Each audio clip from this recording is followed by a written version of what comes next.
upstate New York in the Finger Lakes, so that's where all my family's coming from. So it's just good. It's going to be cold, but it's going to be nice to go up and see them. Great. And so when you drive home, are you going to bring these 4 wines with you? These are the 4 wines I'm going to bring home. So what I really like to do, have all 4. What I like to do is, for people that like red, I might lean them towards the Cabernet. Some people might like the sparkling wine a little bit more, so I might do a couple courses with sparkling wine and then go into a red, and maybe finish with another sparkling. Yeah. So I am one of 8. I doubt that most people out there have a family as large as mine, but I would imagine that most people on Thanksgiving have at least 6, 8, maybe 10 people at their house. So I think that 4 bottles of wine is an easy thing to go through. Again, my family, we're going to need a lot more. There's about 30 of us by the time we are all together.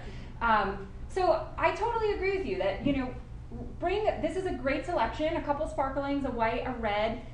I like to just open them all in the beginning, right when you're serving appetizers. There's certainly better pairings along the way. We'll explain some of that as we go if you really want to match up the wine with the food that you're serving. But when you have a bunch of people together and you're having a party, it gives the opportunity to let people taste and just kind of drink what they like. I think sometimes it can get a little bit too fussy, or people get so fixated on serious. what, right, and so serious. And wine is supposed to be fun. You're supposed to enjoy it. And sure, when there's a great pairing, it makes the wine taste better, it makes the food taste better, but ultimately at the end of the day, you should be drinking what you like. And if you've got 8 or 10 people at your house, right, they're not all going to agree. So some are going to like the bubbles, some are going to like the red.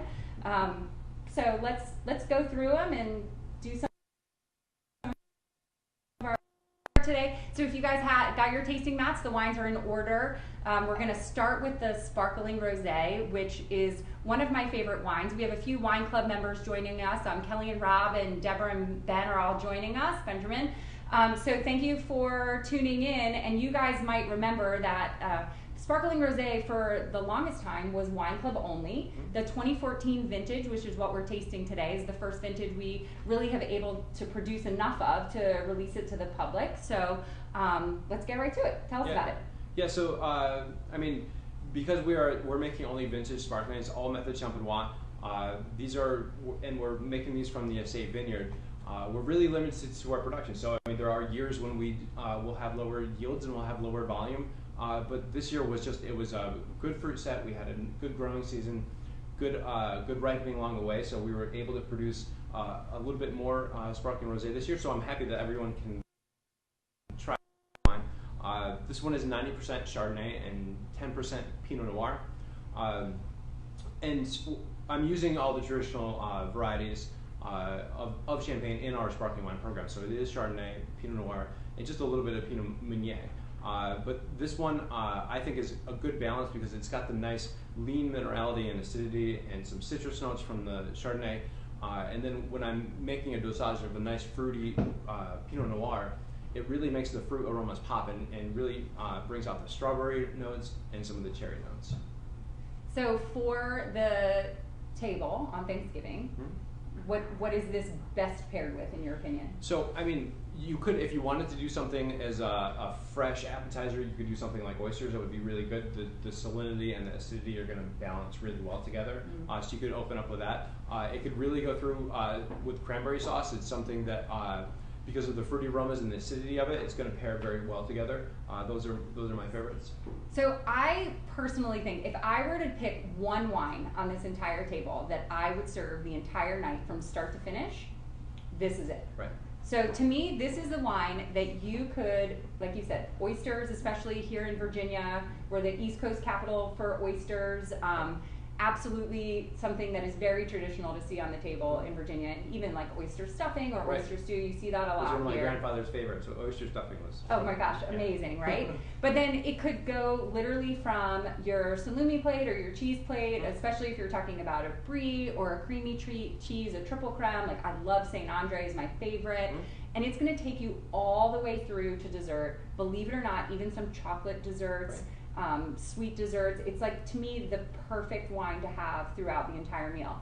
And I have to say, those of you who tuned in last time, I let this little secret out. Jonathan is the one who convinced me that sparkling rosé was great with duck. I thought he was crazy when he first told me this. And then I tried the pairing myself, and it's amazing. Absolutely amazing. So do you think it works with the turkey too? Oh, totally. Yeah, it's because you've got some of the dark meat areas that are a little bit fattier, and it's just going to be a nice earthy notes to it that's going to go pair very well with all of that. Okay, great. So we're going to go ahead. If we don't have any questions so far about the sparkling rosé, we'll go ahead and move on to the Blanc de Noir. Great. All right. So tell us about the Blanc de Noir, Jonathan. So Blanc de Noir is a 2014 vintage. So this one is 100% Pinot Noir, and it is called Blanc de Noir because it is a red grape, a white wine made from a red grape. So Blanc in French is Blanc, so white in French is Blanc, and Noir is black. So it's white from black. It is 100% Pinot Noir, but I press it very, very gently. And then in the vinification of it, so we bring it in at night very, very early, so we don't get a lot of skin contact. So you actually pick in the middle of the night? We pick definitely in the middle of the night. It is the best thing that we can do in Virginia to bring in the grapes at nice cool temperatures. If we're picking at 55 degrees, we bring those grapes in and it doesn't get any sun contact, any oxidation to it. So we're bringing them in lugs and bins, bring them to the winery, and they're being pressed within a couple hours off the vine. So it preserves all the fresh aromas of the wine. We're pressing very, very gently. I'm fermenting in a combination. This one is done in a little bit of French oak and a little bit of stainless steel. Spice notes and some vanilla notes that kind of make the aromatics pop. And it's finished in a brut style, as all of our sparkling wines are done in a brut style, but this one's a little bit drier, a little bit leaner. So it's going to be something that is going to be good with turkey and gravy because it's going to have that nice clean acidity that's going to help everything pop in your mouth. I love it. So we've got a couple questions about, we'll go backward just a little bit. So we have Mike asking a question about how long is the rosé aged on the lees. Right. So let's answer that and then say with the Blanc de Noir as well. Yeah, for sure. This one was aged 36 months on the lees. So the minimum in Champagne would be 18 months. So we're going double that. So what I really... To have vintage. For vintage sparkling. So what I really like about that is you really start getting the weight of the palate and the creaminess at the start of about 18 months. You start to have that. But if you start aging it for an extra year or two, it just creates all these extra layers and components that it's just going to be richer, more body, and nicer. So across the board for us, like you mentioned earlier, all of the sparklings that we make are brut. Mm-hmm. All are vintage, and minimum of 36 months. Right. So some of them are longer, but for the sparkling rosé and the Blanc de Noir tonight, 36 months on lees. Yeah. So to me, this wine, I love the. I mean, I just love bubbles in general, honestly, and I think that sometimes we don't drink sparkling wines enough because we just save them for special occasions. And of course, getting together with family and friends is always a special occasion on Thanksgiving. But we should really be drinking them more. They're perfect food pairing wines. And so much of it is because of that really beautiful acidity. So in your mouth, what acidity does is it quite literally makes your mouth water. It makes you salivate, and it makes you want to take another sip. It also makes you want to take another bite of your food. Right. So it really works in this beautiful harmony of this experience with food and wine. So for the Blanc de Noir, I personally think that it also is really great, again, all the way through to dessert. So for me, it's more about the sides. Like I think if you have, like you said, maybe the stuffing or some of the mashed potatoes, just like kind of the fattiness and a little bit, it's going to cut through that. Right. But really all the way through to dessert. And it's a little bit untraditional maybe for a Thanksgiving meal, but one of the best desserts I've ever had in my entire life was a chestnut creme brulee. Mm-hmm. And when I taste this wine, it kind of takes me back to that moment, and I cannot think of a better wine that I would want to have with it. So I try that if you want to try something sort of untraditional. Right. I think a cheesecake would be great. Right. I once made a recipe for a coconut sweet potato cheesecake, and I kid you not, the first line of the recipe said, combine first 13 ingredients. Okay. I swore I would never make it again. 13 ingredients as your first Right. kind of introduction to the recipe, and it's so delicious. I've made it every year. The family demands it, so I make it every year. It's amazing. And this again would be a really great pairing. You have that kind of clove, licorice, all of those spices that Right. you think of when you think of kind of sweet potato pie or a sweet potato cheesecake, and then making it with a cheesecake just adds that extra layer of kind of creaminess and fat that Right. the acidity is such a great pairing for. So it makes me want to make that cheesecake no matter how difficult it is, like just to have this. Right. And then I'll try I've never done the chestnut creme brulee on my own. I just ordered it, so like I think I'm gonna try it. We might have to experiment. Just because of this wine. So we'll move on to the Chardonnay as our next wine. I kind of want to sip on this a little bit more. I mean, I'm a fan, like you said, like sparkling wines. I mean, in my household, I'm at least one bottle a week. I mean, that's a minimum. I mean, it just makes everything happier and nicer. Yeah. We do have some estate guests with us tonight. So, and you snuck in there saying that you like bubbles before we started. So, what do you think? I think it's delicious. Wait, do you have one over the other that you like better? The white one. The Blanc de Noir. Yes. Okay. Why? It's just like a little bit smoother. Okay. This one, but I feel like the pink one's got like a little bit more of like a bite. Okay. So like a little more perception of acidity, maybe. Yeah. Okay. Yeah. What's fun with that too is try them again later. It is completely possible that because you tasted the sparkling rosé first, your mouth for the acid that is in sparkling wine, and by the time you got to the second one, you were a little bit more used to it. So it's always interesting. So yeah, you guys at home and here too, if you can, I always recommend saving a little bit of the wine. So don't totally, you already killed it. What are you doing over there? Sorry about that. Yeah, that's all right. We'll set you up again. But save a little bit and then go back to it, because the order in which you taste the wine will affect your perception of it. So based on the acidity, based on the tannin, whether the sweetness, all of that is gonna kind of impact what you think about the wine. So it's fun to go back and forth. And then also when the wine is open. So the structure of it is going to change a little bit, particularly as we get to the reds, but certainly with all wines, the warmer that they get, the flavor profile is going to change or seem a little bit different, and just it being exposed to oxygen and how that affects the wine too. So always fun to come back to it if you can. If you can. If you don't drink the whole thing while you're tasting. If you don't do that already. All right, so moving on to the Chardonnay. Why don't you tell us about the Chardonnay, Jonathan? So the Chardonnay this is 2016 vintage, and what we've done is, because it is we are on this state, we're making both still Chardonnay and sparkling wine. What we've done is we've chosen different areas of our vineyards, or the different blocks that we grow Chardonnay. We've chosen some that have better sun exposure, and it's got nice density of plantation. So what that does is, on the sparkling wine, you'll get more shading and you'll hold better acidity. On the Chardonnay, we've got higher density of plantation, so we're getting nice, rich aromas, good sun contact, creating more riper aromas, and creating more weight inside the mouthfeel. It's a nice whole cluster press, so gently pressed. And then what we're doing is we're fermenting some into the French oak and some into the stainless steel. But the biggest thing on this wine is we do a lot like the sparkling one, where the yeast inside, the aging of the yeast inside the bottle creates a nice round structure to it.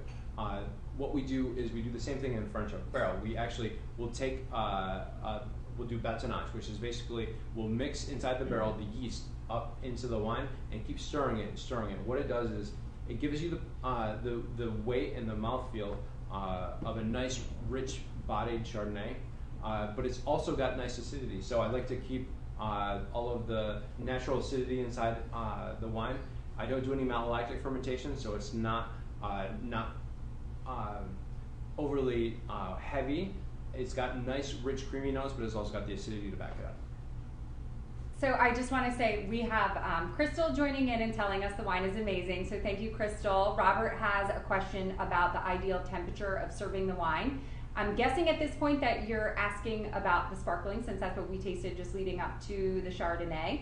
But thank you for that question, and we can certainly throw that in along the way. For sparkling wines, cold. I mean, to me, that's really the only wine that I want to serve very chilled. So like straight out of your fridge. You know, your fridge at home tends to be 35, 36, 37 degrees, which for any other white wine than sparkling, I would say, and rosé, is way too cold. But I think for sparkling wine, it's about right, maybe a little bit warmer. Right. What do you think? A little warmer? Yes, and by the time it actually gets in the glass, and you've got, typically if you're drinking out of a champagne flute, you're going to lose some of the chill initially right when you're pouring it. So yeah, if you pour it really cold, by the time you get it into the glass and by the time you're enjoying it, it's going to warm up just a little bit to open up the aromatics.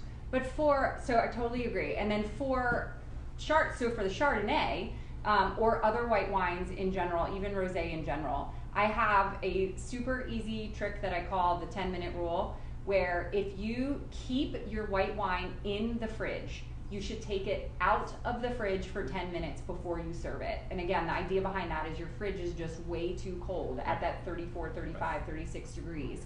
So if you take it out of the fridge, it's going to warm up. So to me, for our Chardonnay, I would say somewhere between 45 and 50 degrees is kind of your ideal temperature. And then the same goes for red wine. You know, when we talk about serving red wine at cellar temperature, when we say cellar, we literally mean like 100 feet in the ground, you know, monks in Champagne. So no one has that here. So they're in the United States, a basement is not cellar temperature. So even if you're keeping your wine in your basement or in a dark closet, it's not cold enough. Hopefully you're not keeping it in your kitchen. It's the hottest room in the house, so don't keep it there. But if you're keeping it in your dining room, or if you have a wine fridge where you can set the temperature to, 60 to 65 degrees, that's kind of ideal for red. So if you're keeping your red wine not in a wine fridge, not 100 feet under the ground, the best thing to do is take the wine and put it in the fridge for 10 minutes. So red wine, put in the fridge for 10 minutes, white wine, take out of the fridge for 10 minutes. It's kind of, doesn't always work, but sort of the general rule of thumb. And then I do think though, for sparkling, I prefer sparkling cold. Me too. And even with that, so especially at Thanksgiving, if you're being a very gracious host and you're just kind of topping off everybody's wine before they're done with it because you don't want anybody to get thirsty, sparkling, you don't want to do that. Couple reasons, right? The bubbles. So the bubbles for one, but then also the temperature. So when people are drinking sparkling wine, let them finish the glass before you offer to top it off. Right. So that when you're pouring, it is really nice and cold and you've got the beautiful bubbles and you're not mixing it in with a wine that's been open in somebody's glass for, 10 minutes, 30 minutes, whatever it may be. So now I sort of lost my place. Where are we with the Chardonnay? Other than that it's delicious. Yeah. So Chardonnay, you told us about it, but in terms of the pairing for Thanksgiving. So this is one, because it's got nice body and structure to it, that I really think, this would be the highlight would be during the turkey mashed potatoes version of it, because it is, like I said, it's got nice acidity to it, nice balance, nice weight. It's just going to go great with the main course. I totally agree. So I think this is another one we talked about. Oyster stuffing, and you said your grandfather oyster stuffing was always his thing. So this to me is the perfect pairing for that. And like you said, it's got all of the ingredients to make it be the perfect wine for the main meal. I think obviously it would be great for the appetizers too. The bubbles might outshine it during that part of the meal, but for the main part of the meal, absolutely, this is going to be the star. So for the turkey, particularly the white meat, is going to be kind of your ideal serving, and then it can handle all of the sides. So Brussels sprouts are my favorite side veggie. A little bit of shaved raw in it, a little lemon, Parmesan cheese. Right. Easiest thing, totally good to go. Would this be perfect? Oh, it'd be great. And if you're maybe sautéing some onions and bacon and things like that inside of a pan, you can actually deglaze the pan with a little bit of Chardonnay. You know, it just make bring a little bit of acidity to it and make it pop a little more. Okay, so you actually just brought up the best point ever. When we're talking about cooking with wine, and I think at Thanksgiving there's several different recipes, especially you're deglazing a pan if you have onions, if you're making the gravy from the turkey drippings, right? You're deglazing the bottom of the pan. Right. You're always using wine to do that. So many people taste a bottle of wine that they don't like, and then they put it aside and say, I'm going to use this for cooking. That's not the way to do it. Not the way to do it, No. right? Because Because if you didn't like it the way that it tasted to drink, Right. you're not going to like it the way that to eat it. Right. Yeah. If you were just making ingredients and you tasted an ingredient and didn't like it, you wouldn't say, I'm going to put that in the With dish. something else, and then all of a sudden you're going to think it's delicious. Right. So don't do that. Don't do that at home. If you taste wine and you don't like it and you don't think it's good, don't use it for cooking. You should be using the wine that you actually are drinking in your meal Right. to have to use in your cooking, and it'll do two things. I mean, obviously at that point you've decided that you've already liked it, so it's a pleasant experience in terms of tasting, but then it does a great job of tying those flavors together. Right. So it creates this like instant pairing, matching flavor profile to make it a great experience Right. when you're tasting. So that's another one at home. And it makes cooking so much more enjoyable. You're cooking, you're actually interacting with all your ingredients, and then you're having a glass of wine with the food that you're cooking. It's just It's an excuse to open the wine early. Exactly. I think that's what you're saying. Yeah, So pretty maybe you need more than 4 bottles after all. That's what it sounds like. So we will move on to the final wine that we have today is our Cabernet Sauvignon. Hmm? Although again, I kind of don't want to. The Chardonnay's tasting so great. We'll come back to these. Yes. Definitely will. So hopefully at home you have left a little bit of each in your glass, and we'll come back to them to see how the flavors have changed, what's different for you. All right, Kat, tell us about it. So this is Cabernet. So here at the estate, we really like to make 2 red blends. We make a Meritage and a New Reserve, which are excellent wines, and they're very well structured. They're different blends of Merlot, Cabernet Franc, Cabernet Sauvignon, Petit Verdot, and Malbec. So all the traditional Bordeaux style blends. But for the Cabernet, so this is a true Cabernet. We selected a few blocks to produce a nice, fruity, aromatic red wine, but in a little bit lighter style. So this is Cabernet brought in with some light French oak aging to it. So it's got nice toasty notes, creamy, some espresso, some chocolate notes to it. That's really nice. But what I like about this wine is it's not overpowering. So it's not like your typical West Coast Chardonnays or West Coast Cabernet. Sorry, it's not going to overpower your meal. So it's not overly tannic. It's not overly sweet. It's really something that's nice and bright and fresh. And I just think it's going to go well with Thanksgiving turkey. I love it. So we have a couple questions I'm going to get to. So Craig has joined us and said he's new to wine, and if he was going to bring a bottle of wine to a dinner party, which should he bring? I mean, it's a very difficult question. I mean, you really have to.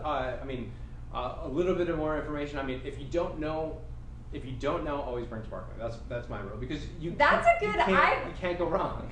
Okay, so I have a little bit more of a basic answer than that, though I'm going to steal that answer moving forward from Right. now on.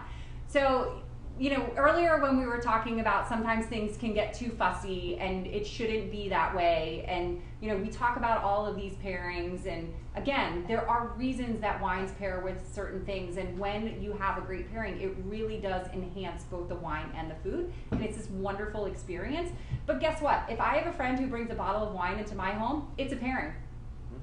Whatever it is that they brought and whatever it is that I'm eating, I call that a pairing. I mean, I think it's a nice gesture. It's a lovely thing. It's more about sharing time with your friends or family and having a conversation and just enjoying a bottle of wine or a glass of wine. So I would say it doesn't really matter. Pick what you want to pick. Though, again, I'm going to steal your answer from now on. I do think there is something really special about sparkling wines, and the fact that it is celebratory for the most part, and that you can always just toast and have a moment, I think is really lovely. They are also fantastic food pairing wines. So almost no matter what they're serving, Right. it's gonna work. Yeah. Right? I mean, if anything, I would say go with a drier style. So like a Brut style would be ideal because you know that it's not going to overpower. If you get something that may be a little bit sweeter, it may not go with everything. But if you get a Brut style, you can't really go wrong. That's a great point though, because there are so many sparklings on the market and it runs the gamut. Right.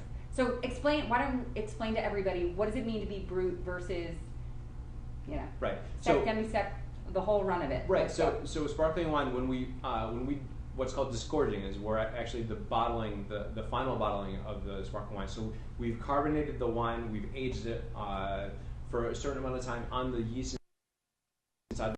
We're releasing the yeast and putting the cork, and at that moment we've got a nice lean, crisp sparkling wine. It's great acidity, but for balance in traditional champagne, they've always added a little bit of what's called a dosage. So a dosage is a very sweet white wine that is added in just a very small dose at just the moment before we put the cork. So it really allows you to finish the wine and balance the just like any food. You need balance. So acidity, sweetness, saltiness, all of that. For sparkling wine, you're balancing the acidity with a little bit of sweetness. So you can enter a natural would be something that's no dosage added. A Brut would be a very dry wine, but just with a little bit of sweetness that's going to help make the body and the richness and the creaminess. It could go up to demi-sec, which would be a very sweeter style, which would be more in the lines of many Proseccos, things like that. And then Doux would be something that's very, very sweet, almost like a dessert style. I just want to say hello to Paula and Mark and David, who have all joined us and are asking questions. Thank you so much for participating. So David says, which wine do you consider to have a health benefit? I am going to say all of them. I'm a big believer in mental health. And I think that having a glass of wine or two at the end of the day is a great exercise in just sort of decompressing and, again, taking a moment to spend 5 minutes or 10 minutes with someone else and have a conversation and sort of, run through your day and relax and decompress. Yeah. So I'm gonna go with all of it, everything in moderation, Exactly. including moderation, right? There we go. That's what they say. So I know you talked a little bit about the cab, but in terms of the food pairing, and so you talked about the fact that it is more fruit forward. That we make two other reds that are heavier. So we're also talking about super traditional. We've stayed pretty focused on super traditional Thanksgiving meals. So if you guys aren't doing your typical turkey and green beans and Brussels sprouts and mashed potato, let us know. Put in the questions that you want to ask. So what are you serving, and we can give you recommendations on what wine to pair with it. But for the cab, if anybody goes online, right? Yeah. And for a reason, Pinot Noir comes up because it tends to be lighter bodied. Well, so turkey being kind of the star of Thanksgiving, you don't want to overpower turkey with a super heavy red. It can't handle it. So you won't get the kind of nice moment that we're talking about. Right. So if you're going to pair a red, Pinot is very often the one that's referenced. Mm-hmm. And we picked a cab, which some people might think is a little bit off, right? But to me, this is a great example about understanding the particular style in which a wine is made. So Cabernet Sauvignon has potential to be, and we mentioned, this kind of big, heavy, tannic, kind of higher in alcohol, higher in oak, higher in tannin structure kind of wine, which traditionally would be too heavy, too strong for turkey. Ours is not that way. Ours is a light, and you've chosen this very specifically to go after this style and kind of how it fits in to the portfolio of the other reds that we have. Right. So this is more fruit forward, like you said, silky, smooth, light tannin structure, cranberry, cherry, like you said, chocolate. So really, really nice. So to me, this is actually kind of the perfect red. So it's just no kind of I always say they're rules of thumb, Right. but you can't apply it across the board. And so our Cabernet Sauvignon almost drinks more like a Pinot, Right. right? Yeah, and that's just due to, I mean, what my style that I like to make Yeah. about this wine, and also the expression of our vineyards here. So our Cabernet, I'm not going to try to over ripen it and try to get something super dense and tannic on our vineyard, because our vineyard is more of an old world style. I mean, that's giving us these kind of aromas, this profile. So I'm letting it kind of shine on its own. Yeah.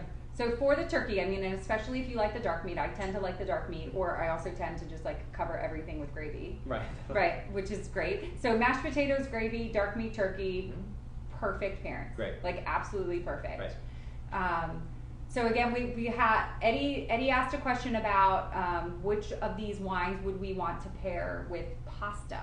So I'm going to ask a question back to you, Eddie. Just add another comment. What kind of pasta are you talking about? Is it a red sauce? Are you doing a white sauce?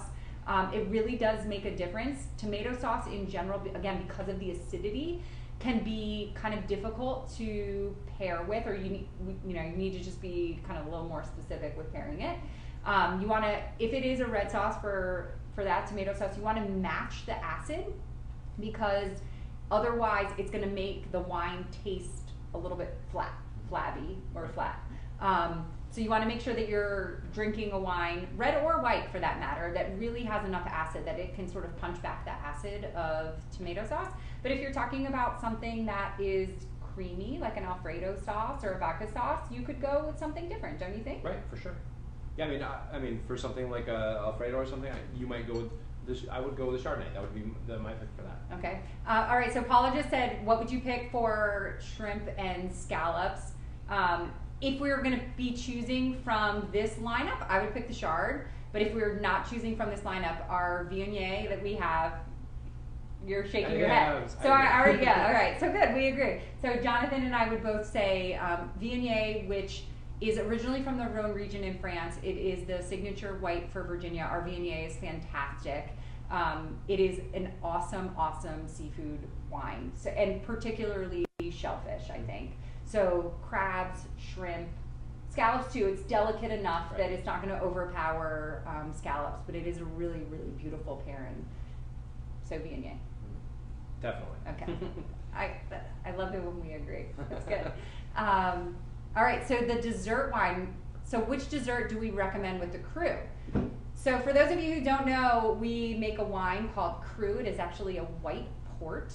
Jonathan can tell us more about it. But so the Cru is sweet on its own. It is 18% alcohol, 14% residual sugar.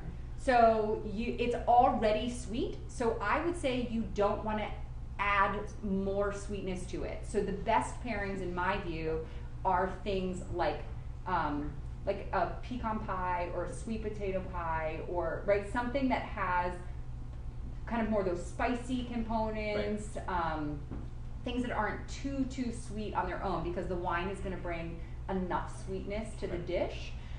It also has this fantastic like banana and bourbon flavor to it.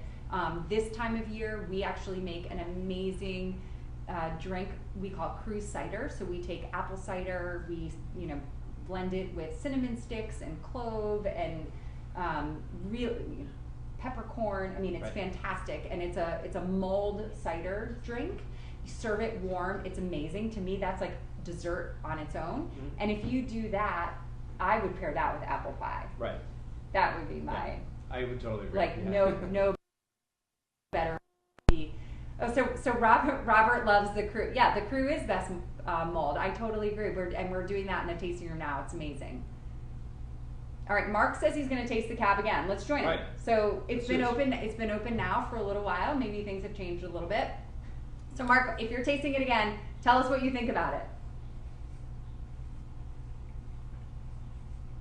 And in my region, upstate New York, we do a lot of venison as well. So this is a wine. It's not going to overpower venison, because it is a delicate flavor with not a lot of fattiness to it.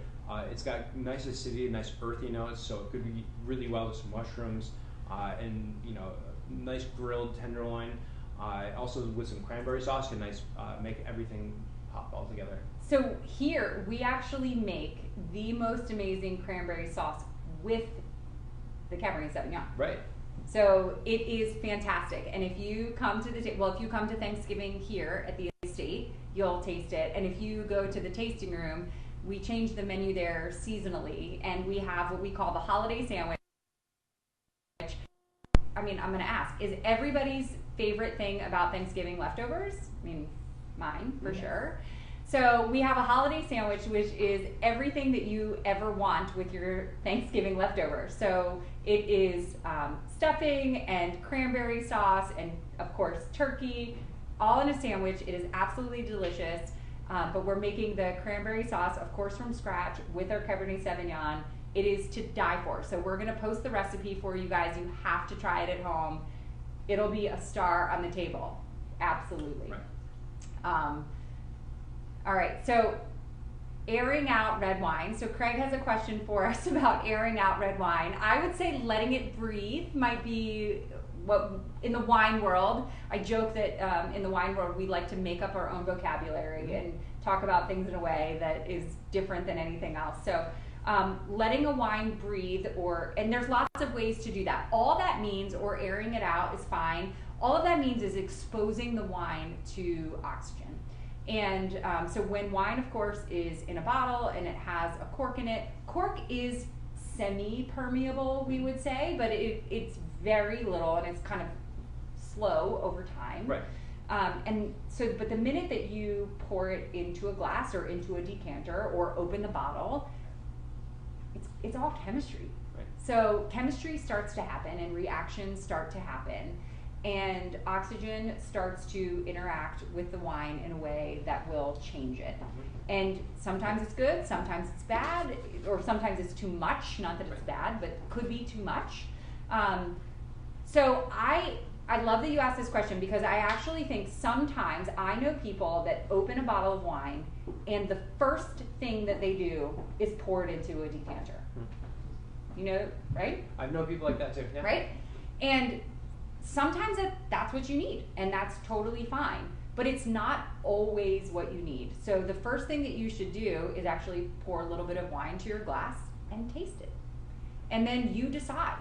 You decide if it needs a little bit of air, if it needs aeration. So with air, what's going to happen is tannins are going to soften, right? So what are you looking for or how do you decide if you're going to decant a wine or not? I mean, just like you said, I would pour maybe an ounce. Yeah. I'll swirl it in a glass. I'll taste it, and I'll decide whether it may be too tight. So the tannins might be a little bit aggressive, and it might need to. So what does that mean to you? Like you can't taste all the flavors that you know are there? Yeah, or? it's all kind of closed up. It's like the wine's not open, and it's something that you kind of get used to. You might look at the wine, you might know the region. It might be a very bold red, and you know it's a younger vintage. So you can kind of get a hint that, okay, so maybe this one's going to be, it needs to open up a little bit before it's really going to show well.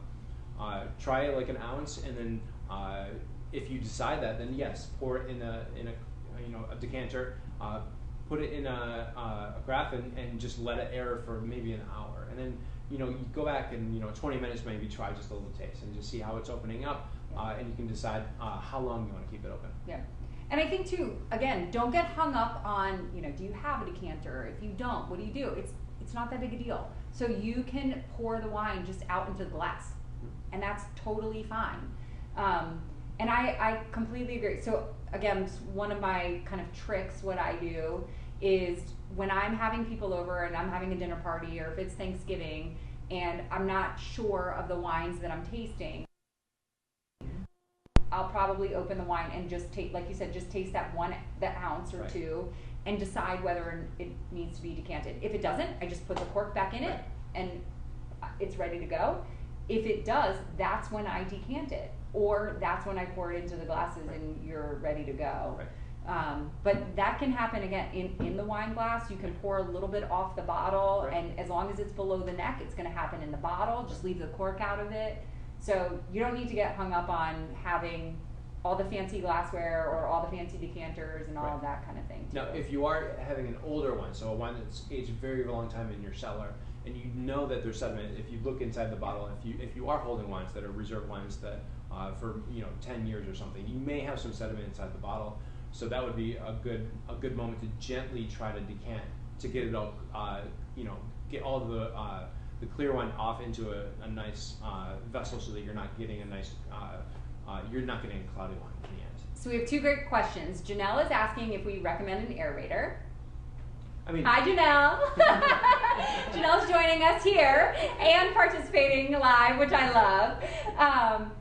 So yeah, it's the same thing, right? So and there are awesome products on the market. So an aerator, for those of you guys who are not familiar, you might have seen.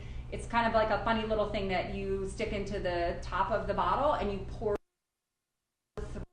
They absolutely work, and I mean amazingly well. So to me, the aerator is one of those things that you would say like, oh shoot, I didn't taste the wine like an hour ago before my guest got here, and now everybody's here and I just tasted it and it probably should be open a little bit more. Pour it through the aerator, no problem. They're great.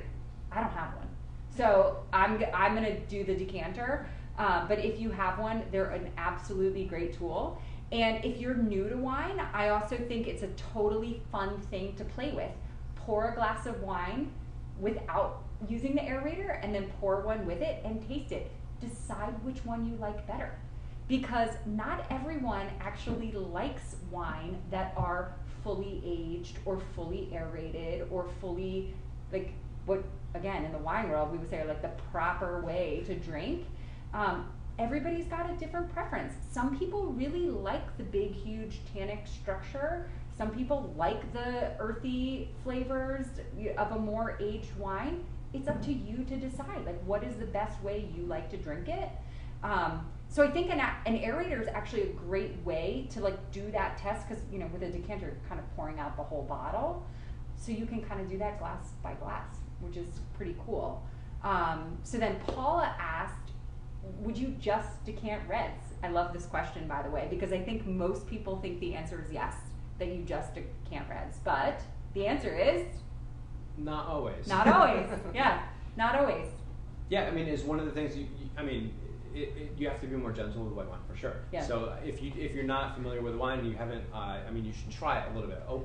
Pour it, let it air up, let it breathe for a little bit, let it open up, and then decide. Yeah. So Craig is asking the last time, so he tuned in last time, and you savored Yes. a bottle of sparkling. Right.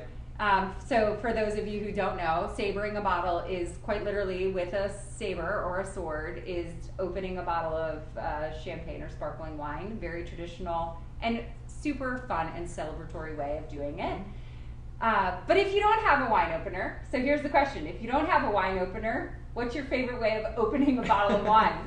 Well, if you really want a crowd pleaser, you can take the bottom of a wine glass and knock off the glass on the top of the sparkling wine with just the good motion and not breaking any glass. You can just shear off the top.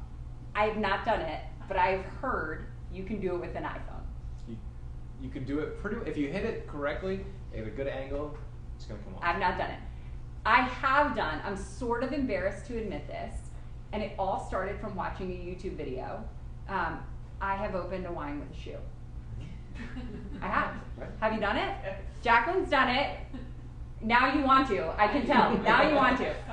So I saw it on a YouTube video and I was like, that is the most ridiculous thing I've ever seen, but I so want to do that. And I did.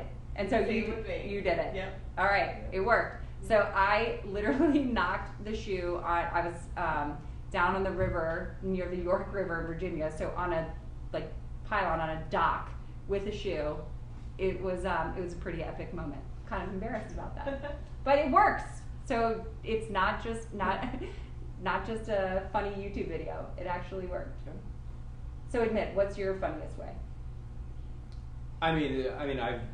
My favorite is always some type. You can do it with a spoon, a backward spoon on the back of a So sparkling you're wine. still on sparkling. I love You're it, set. I mean, if I'm really desperate, I'm pushing the cork into the bottle. Into the bottle. Yeah, that's. Yeah, I've done that. If you run out of a corkscrew, sometimes you have to. I mean, there are Desperate times. Right. Desperate times. I totally understand. Amanda's talking to Johnny and Casey, saying hello. I love it. Amanda, are you suggesting what they should bring for Thanksgiving? That's what I see going on there. Please bring these wines to Thanksgiving dinner. And Eddie, I swear to God, the shoe, I did it. You should try it. I wish I had filmed it. It really did work. Again, not my finest moment, but I did it. I was too lazy to walk 100 feet back to the house to get a corkscrew. Hey, desperate times, like you said. I mean, it really more I wanted to try it. I had seen the video and I was like, I'm gonna do this. It is kind of cool. Right? It's kind of weird. Kind of weird that it works. Oh, so we're past time. I'm just getting a notice that we're a little bit over, so I apologize. If anybody has any questions they want to throw in really quickly, let us know. Otherwise, we unfortunately, due to a couple hurricanes that were headed our way a few months ago, we did have to postpone our sparkling wine virtual tasting that we had scheduled. And so we've got a couple people that are tuning in for the 2 remaining sparkling wines that we have. So if you want to stay on, great. If you don't have them, you can learn about them. But if you've got the other 2 sparkling wines, we're going to go through those really quickly. Thanks, Eddie. I'm glad that you thought it was awesome. Thanks, Amanda. Everybody who joined in, Justin and Robert. Oh, Jonathan. Okay. Stainless steel shard. I mean, it's close. Yeah, this is I think a very happy medium between having a nice, rich and round body of a Chardonnay, but keeping it nice and fresh and clean. And that coming from a lot of it, a good proportion of this wine is 100% stainless steel. So it is giving you the best of both. You're not getting overly heavy, mellow finish. It's, for me, this is the most food-friendly wine. This is the style that I like the most. It's because I make it. But it is a good balance between having a nice refined Chardonnay and keeping some of the freshness and the acidity. Yeah, I completely agree. And I think with Chardonnay in particular, it kind of goes back to what we started talking about with Cabernet Sauvignon. And you can't make blanket statements of like, oh, I don't like Cab or I don't like Chard, or I hear so many people who say that they think they don't like Chardonnay because what they're typically exposed to are these big, heavy, super oaky, kind of fatiguing Chardonnay. And as a result of that, there was a big kind of swing all the way back to these 100% stainless steel, a little bit austere, maybe a little bit thin kind of Chardonnay, but I think it was more in response to the big, heavy, super oaky, super fatiguing Chardonnay. So I totally agree with you that this is the balance that kind of threading the needle of it's completely expressive of Chardonnay in terms of beautiful like apple, lemon curd, good cream, still have a pop of acidity where again that idea of that you want to take another sip, you want to have more. So to me, I think this is the style that you'll see more and more, and kind of.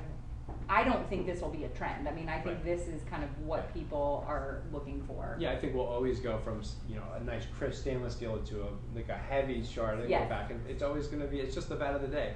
For me, this is the balance of the two, and it's totally agree. Balance. Totally agree. Okay, thank you everybody for joining in. Again, if you have questions that you didn't get to or that we didn't answer, please put them in the comments and know that we will get to them.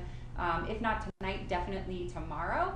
And for those of you who want to stay on for 2 more sparkling wines, added edition here, we're going to taste our Blanc de Blanc and our Sparkling Reserve.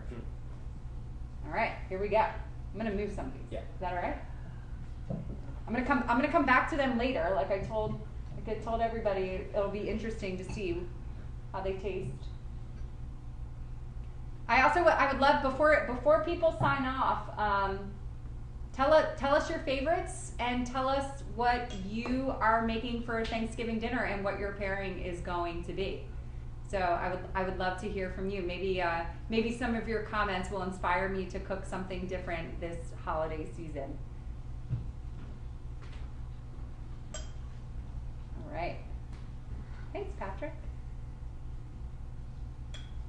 Okay, so Blanc de Blanc, Jonathan is not shy expressing his love for Blanc de Right. Blanc. This is your favorite wine. It's my favorite. Okay, Yeah. so tell us about it. I mean, it is 100% Chardonnay, and you know, Blanc de Blanc is kind of the darling of Champagne region, and it is for a reason because it's got everything that you want in a sparkling wine. So it's nice citrus notes, good aromatics, good aging potential. It's a wine that you can do it in a younger style or in a aged vintage style, and it's going to shine in all ways. So it's definitely one of my favorites.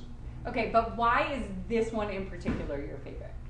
Because you can open this up at any moment in any place, and it's going to be one of the crowd-pleasing wines that you can get out. Okay, so when Craig earlier asked if you're taking a bottle of wine to a dinner party and you're new to wine, Right. I'll bring You- two of those. One two for Blanc de Blanc. one So for you need the- to be more specific. You can't just sparkling. Like you're Right. going straight for the Blanc de Yeah, Blanc. I mean, it's the one that I know. It is a brut style, so it is going to go with all foods. It's going to be a nice crowd pleaser. It's got good balance to it, and it's really something that you can't go wrong if you're going to a dinner party. You don't know what to bring. Blanc de Blanc. Okay, so Joanne is saying that I think you're cooking celery root. If you are cooking celery root, by the way, I'm coming to your house. Celery root puree is one of my favorite things on the planet, and she loves to bring crew with her. I think that's cool, Right. Right, and especially if it's like a. I think that's great. Right. Right. And celery root could be like could be a touch bitter, and Yeah. the sweetness of the crew could kind of balance that. Yeah, I love it. Okay, so I agree with you. Let's talk about. I know. I'm trying to answer questions, but we're also trying to talk about the wine.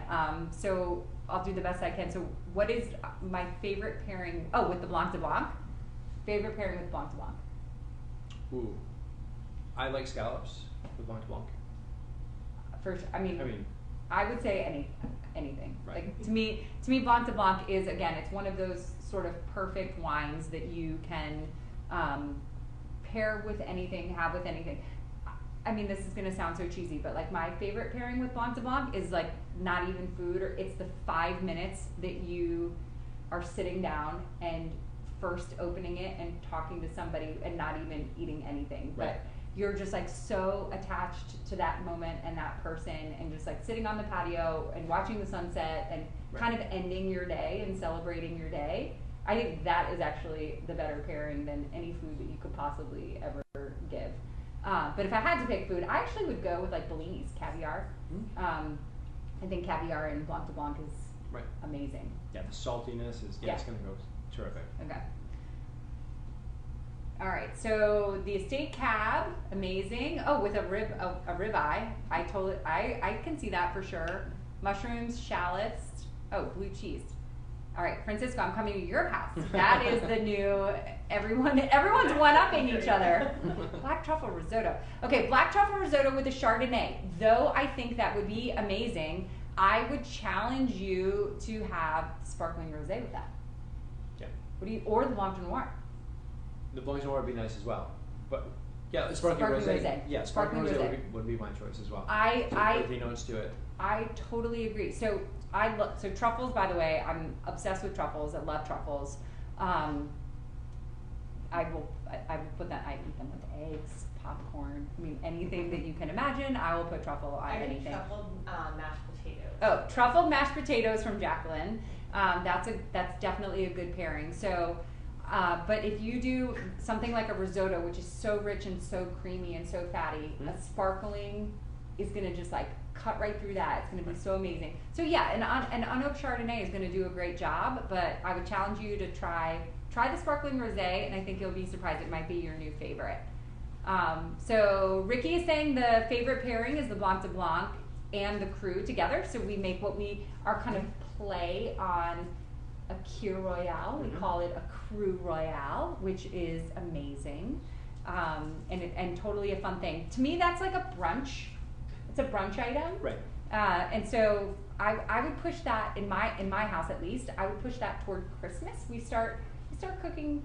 We're early birds in my house. We get up super early, and we start cooking Christmas dinner like 10 or 11 a.m. Yeah. And we might start drinking a little bit then. Yeah.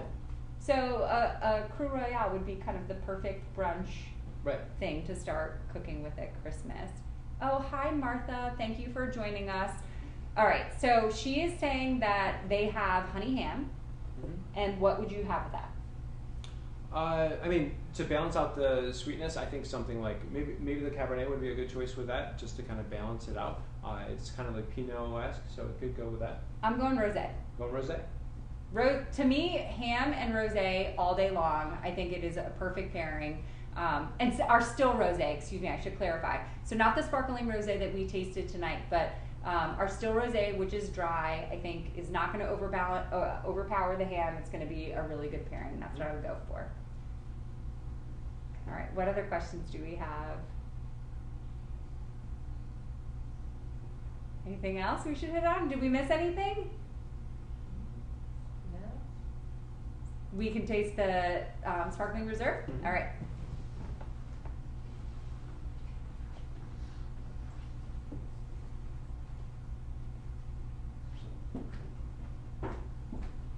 Okay, Justin is saying he's going to buy some champagne or sparkling wine for Thanksgiving, and what should he buy? Okay, go ahead. Well, I mean, if you don't know what to buy, I mean, you could always start with a Trump bottle of Blanc de Blanc or Sparkling Reserve. No, I mean, it really depends on the style of wine that you like. It is you can't go wrong with a Brut style Method Champenois wine because you know it's gonna be a good food pairing wine. So we have a question on Instagram. Okay. Is the Blanc de Blanc good with chocolate? Instagram question: Blanc de Blanc and chocolate. Ooh, I don't know about that. I'm gonna say no. Yeah. I think that's a hard no. I'm gonna say I'm gonna say no. I think the sparkling rosé actually is great with chocolate, milk chocolate specifically. The Blanc de Blanc, it just doesn't have the flavor profile that I would want to pair with chocolate. Maybe white chocolate, maybe. Yeah.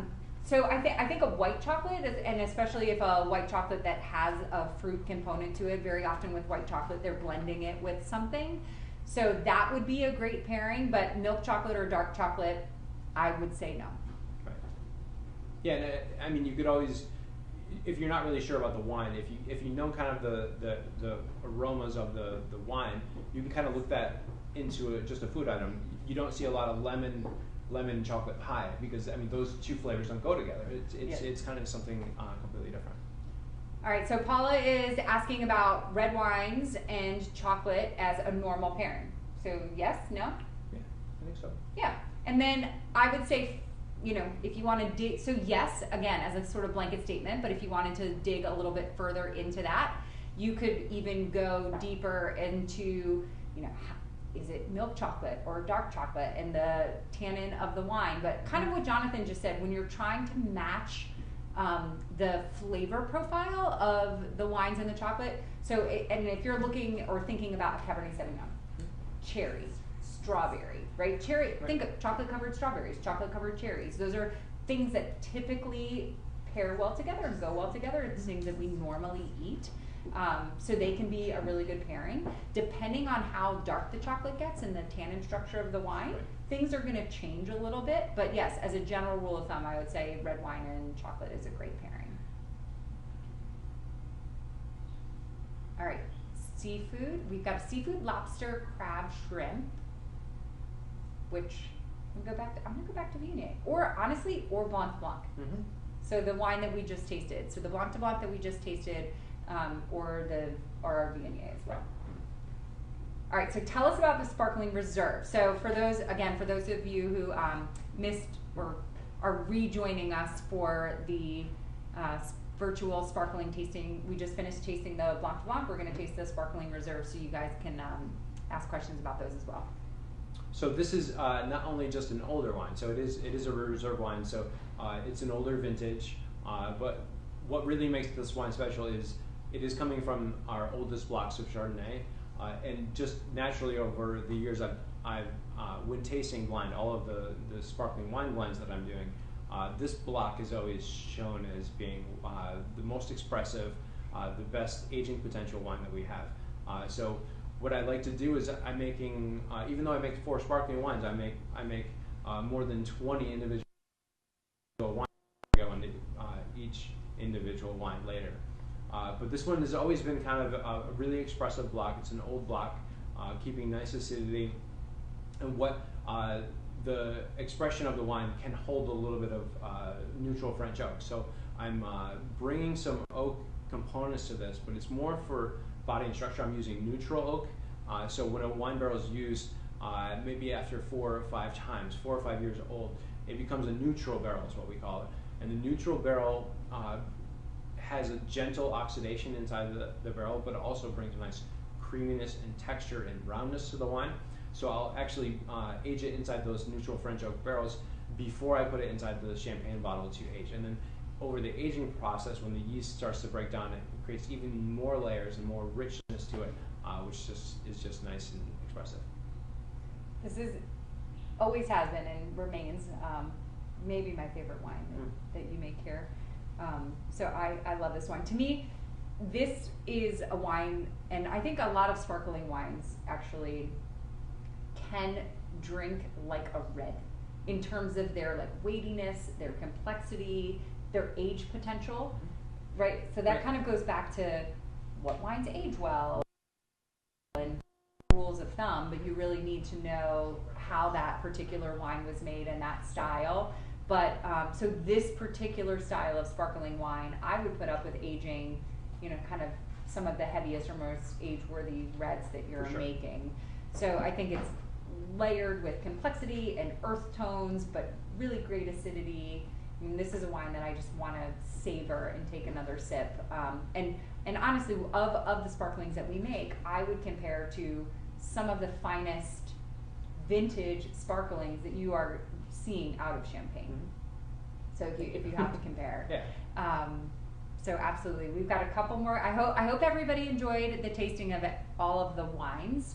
Now you've got a few bottles of wine open, so you can start practicing your Thanksgiving recipes now, or you can just have a really good night tonight and roll into the weekend with some nice wines.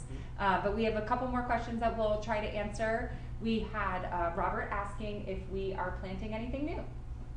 So we just finished this past year planting 17 more acres of a new planting on the highest elevation that we have. It's running from about 1,200 to 1,300 feet elevation. We've picked this beautiful spot. It's been one of my dreams to plant this for a long time, so I think it's really great. It's going to be planted, it was planted in Petit Verdot, so it's going to be a good component to all of our red blends in about 3 to 4 years. But in the last 2 years, we have planted Sauvignon Blanc, Viognier, and Petit Verdot. And then, but yes, I mean, we have plans to plant more. So redeveloping some of the blocks that you would like to try new things. And then planting some additional acres as well. So always expanding, always planting more, always doing more, kind of challenging the status quo, pushing what we want to do in terms of qualitative value in the wines. It's one of the great things about farming. I mean, it's one of the better parts of farming. I mean, if you grow corn or soybeans, something like that, it's great. It's satisfying. You're growing something out of the earth and you're creating a product. But something like wine, it's just so rewarding when you're done. When you're put in all the hard work, the research to find the right vine, the right spot, and once it all comes together, it's just really nice. Yeah, it's great. Well, thank you, Heidi and Maria and Robert and everyone else on the list, Paula, who joined us earlier, and Mike and Craig. Thank you so much for joining us tonight. Again, if you have any other questions, please put them in the comments. We will get to them tonight or first thing tomorrow. And thanks for joining us. And happy Thanksgiving, Merry Christmas, Happy Holidays. Cheers. Cheers. Cheers.